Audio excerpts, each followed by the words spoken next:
एक छोटा सा गांव था जिसका नाम था अन्नपूर्णा। नाम के विपरीत इस गांव में अन्न की कमी नहीं थी, बल्कि चूहों की भरमार थी। ये चूहे इतने उत्पाती थे कि उन्होंने गांव वालों का जीना मुश्किल कर दिया था। खेत के सारे अनाज चट कर जाते, घरों में घुसकर कपड़े और कीमती सामान कुतर डालते और रात भर चू चू करके नींद हराम कर देते। गांव वाले हर तरह के उपाय करके थक चुके थे, लेकिन चूहों का आतंक कम होने का नाम ही नहीं ले रहा था। एक दिन गांव में एक अजीब सा आदमी आया। उसके लंबे बाल थे, बड़ी बड़ी आंखें और हाथों में एक चमकीली छड़ी थी। उसने अपना नाम जादूगर चतुरानंद बताया। उसने गांव वालों से कहा, मैं तुम्हारी मदद कर सकता हूँ। मैं इन चूहों को यहाँ से हमेशा के लिए भगा दूंगा। गांव वाले पहले तो हिचकिचाए, लेकिन जब उन्होंने देखा कि उनके पास कोई और रास्ता नहीं है, तो उन्होंने जादूगर चतुरानंद को अपनी समस्या बताई। जादूगर ने एक गहरी सांस ली और कहा, ठीक है, मैं कल सुबह इन चूहों को भगाने का काम शुरू करूंगा।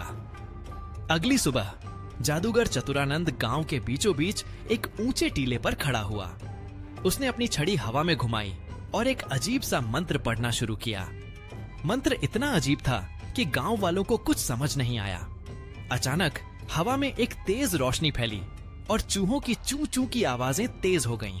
फिर जादूगर ने अपनी छड़ी से एक छोटा सा ढोल बजाना शुरू किया। ढोल की आवाज इतनी मधुर थी कि सभी चूहे अपनी बिलों से बाहर निकल आए और जादूगर के चारों ओर इकट्ठा हो गए।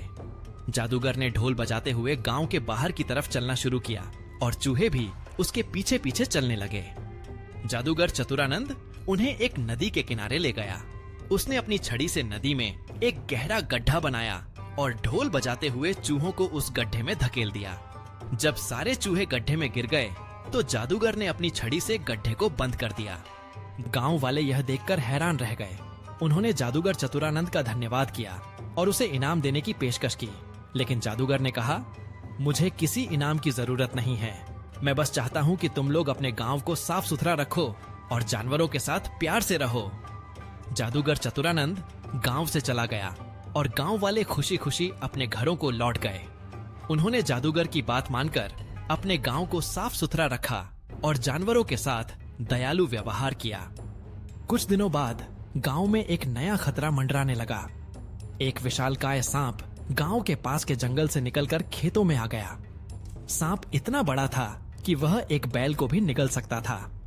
गांव वाले डर के मारे अपने घरों में दुबक गए। तभी जादूगर चतुरानंद फिर से गांव में आया। उसने गांव वालों को शांत किया और कहा, डरो मत, मैं इस सांप को भी भगा दूंगा। जादूगर ने अपनी छड़ी से एक लंबी रस्सी बनाई और सांप के सामने जाकर खड़ा हो गया। उसने सांप को अपनी रस्सी से बांध दिया और उसे जंगल की तरफ खींचने लगा। सांप बहुत शक्तिशाली था, लेकिन जादूगर की शक्ति के आगे हार मान गया। जादूगर ने सांप को जंगल में छोड़ दिया और गांव वालों को समझाया कि उन्हें जंगल के जानवरों को परेशान नहीं करना चाहिए। गांव वालों ने जादूगर चतुरानंद की बुद्धिमत्ता और दयालुता की प्रशंसा की। उन्होंने उसे अपना रक्षक माना और हमेशा उसकी बातों का पालन किया। जादूगर चतुरानंद ने गांव वालों को सिखाया कि प्रकृति के साथ सद्भाव में रहना कितना महत्वपूर्ण है, और इस तरह अन्नपूर्णा गांव में शांति और समृद्धि वाकई वापस लौट आई। अगर आपको यह वीडियो पसंद आया हो तो लाइक करें, कमेंट करें और हाँ, ऐसे ही और वीडियो देखने के लिए हमारे चैनल को सब्सक्राइब जरूर करें और बेल आइकन दबाएं। अरे रुको, वीडियो पसंद आया तो लाइक ठोक दो और सब्सक्राइब कर लो, नहीं तो हम सपनों में भी आएंगे। तो दोस्तों, आज के लिए बस इतना ही। अगर आपको हमारी कहानियां पसंद आईं तो हमेशा याद रखिए, ये सफर यहीं खत्म नहीं होता। फिर मिलेंगे नए जोश और नई कहानियों के साथ। तब तक के लिए गुड बाय, टेक केयर और मस्त रहो।